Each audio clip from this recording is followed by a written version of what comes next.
السلام علیکم دوستو، شروع اللہ کے نام کے ساتھ جو بہت مہربان اور نہایت رحم والا ہے۔ آج کی سٹوری کالے جادو کے بارے میں ہے، بلیک میجک، اور جن خاتون نے مجھ سے شیئر کیا ہے انہوں نے اپنا نام اور اپنے ایریے کا نام بتانے سے منع کیا ہے۔ وہ بتاتی ہیں کہ جب میری شادی ہوئی تو میری ساس تو اچھی تھی، لیکن ساس کے جو ان لاس تھے، یعنی کہ ساس کے آگے سے نندے وغیرہ، یہ بہت ہی مطلب اچھے نہیں تھے، اور کافی جو ہے ان کی خواہش تھی کہ جہاں میری شادی ہوئی ہے وہاں ان کی کوئی بیٹی ہو، کوئی پوتی ہو، کوئی کچھ ہو، جیسے وہ رشتہ ان کے گھر جاتا۔ کہتی ہیں بس جب بھی آتے کچھ نہ کچھ ٹیزی کرتے، ڈپریسنگ گفتگو اور تانے شانے، اور یہ وہ اس طرح چلتا رہتا۔ پھر دیور کی شادی ہوئی تو وہ بھی جو میری ساس تھی ان کی بھانجی سے ہوئی، میں ان کی بھتیجی تھی، اور جو میری دیورانی تھی وہ ان کی بھانجی تھی۔ تو وہ لوگ نہیں چاہتے تھے کہ ان کے بیٹوں کی شادیاں جو ہے ان کی فیملی میں ہوں، بلکہ وہ چاہتے تھے کہ ہماری فیملی میں ہوں، اور اس چیز نے انہیں کالے جادو، تعویذ، ٹوٹکے، یہ وہ ان چیزوں پر جیسے وہ لوگ ہتھیار بنا لیا انہوں نے ان چیزوں کو اپنا، اور ہر وقت کوئی نہ کوئی ایول ان کی طرف سے آتا ہی رہتا تھا۔ تو چونکہ وہ کالے جادو میں ملوث ہو گئے، تو کہتی ہیں کہ میری دیورانی اور دیور کے جھگڑے شروع ہو گئے، بچے ان کے ہو گئے تھے ایک دو، لیکن ساتھ ساتھ ہر روز کسی بات پر چپکلیش یہ وہ، تو فائنلی ان کی بات ڈیورس تک پہنچی، اور جو ہے میرے دیور نے اپنی بیوی کو چھوڑ دیا۔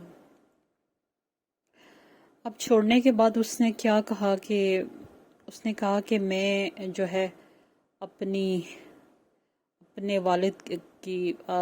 والد کی فیملی میں شادی کروں گا۔ مطلب اڑ گیا۔ اس کی ماں نے کہا نہیں، یہ لوگ میرے ساتھ اچھے نہیں رہے، میں نہیں کروں گی، لیکن وہ بضد اور اڑا رہا کہ میں نے ادھر ہی شادی کرنی ہے۔ اس کا قصہ تمام کرنے کے بعد وہ پھر جٹھانی کی طرف متوجہ ہوئے۔ وہ بیچاری سادہ اور شریف عورت ہیں، لیکن وہ بس اپنے راستے سے ہٹانا چاہتے تھے۔ انہوں نے ان پہ جادو، تعویذ، کنڈے یہ وہ شروع کر دیا۔ وہ کہتی ہیں کہ میری اچھی خاصی زندگی تھی، مطلب گھر میں کوئی پریشانی دینے والا نہیں تھا، ساس اچھی تھی، میاں اچھے تھے، تو کوئی ٹینشن دینے والا نہیں تھا، لیکن ایک دم میری زندگی جیسے زیرو پہ چلی گئی۔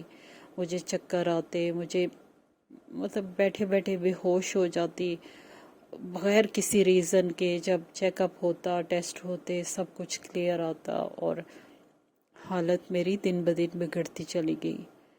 وہ کہتی ہیں کہ مجھے ہر طرف سانپ نظر آتے، میں اتنی خوفزدہ تھی کہ میں بڑی مشکل سے بیڈ سے پاؤں رکھتی تھی، میں کہتی تھی نہیں نہیں یہ سانپ مجھے کاٹیں گے، اس طرح انہیں ہر جگہ ہی سانپ نظر آتے۔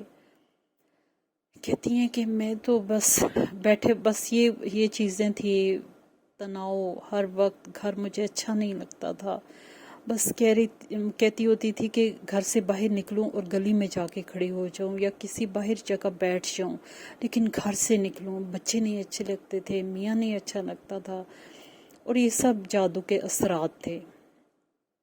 خیر ان کے جو لڑکی کے والدین تھے وہ بہت پریشان تھے اپنی بیٹی کے لیے، اپنی بہن کے لیے، بھائی بہن کے لیے بہت پریشان تھے کہ ہماری بہن بچوں والی ہے، اور ایک دم سے اچھی خاصی وہ بستر سے جا لگی ہے، بلکہ وہ کہتی ہیں کہ میرے بچنے کے اور میرے اٹھ کر اپنے قدموں پر چلنے کے کوئی آثار نہیں تھے۔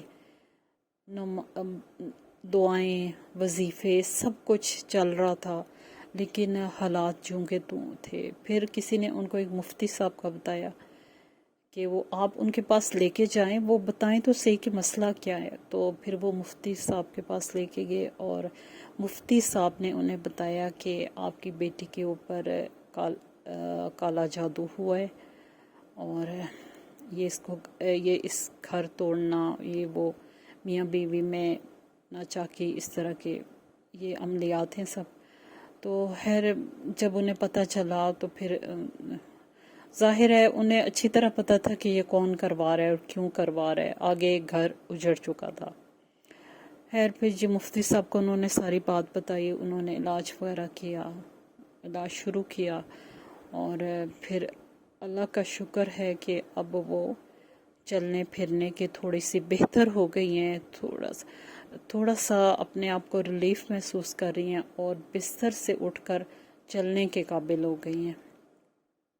وہ بہت اللہ کا شکر ادا کر رہی تھی، وہ کہہ رہی تھی کہ مجھے کوئی بچنے کی امید نہیں تھی، لیکن مفتی صاحب کے تعویذوں سے اور اللہ کے کرم سے، جو کہ ظاہر ہے اللہ اپنے بندوں کے ذریعے ہی علاج معالجے کا کام کرتے ہیں۔ اللہ کے بندے اہل علم ہوتے ہیں، ہر جگہ ہوتے ہیں، انسانیت کی مدد کرتے ہیں، تو پھر ان کے علاج سے میں بستر سے اٹھ کھڑی ہوئی اور اب بہتر ہوں، لیکن ہر وقت دل ڈرا ہوا رہتا ہے کہ نہ جانے کس وقت کیا ہو جائے۔